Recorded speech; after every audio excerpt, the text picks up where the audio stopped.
Ya kwanza ni kupokea taarifa ya utekelezaji wa ilani ya uchaguzi kwa serikali zote mbili, serikali ya Jamhuri ya Muungano wa Tanzania katika kipindi sasa cha miaka mitano,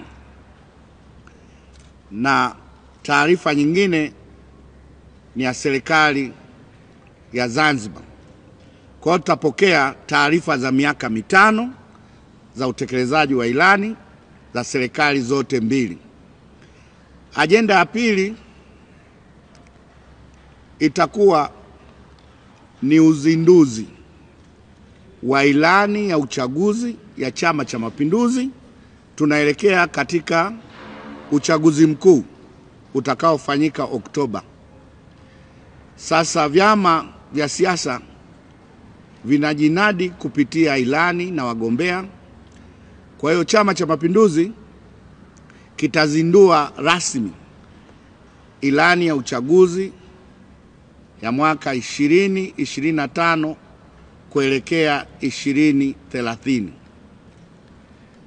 Kwa hiyo tutazindua hapa ilani yetu, mambo muhimu ambayo Chama cha Mapinduzi kinakwenda kuyanadi kwa wananchi, na hicho ndio kitendea kazi, na huo ndio mkataba wa chama cha siasa kinapoingia katika kampeni.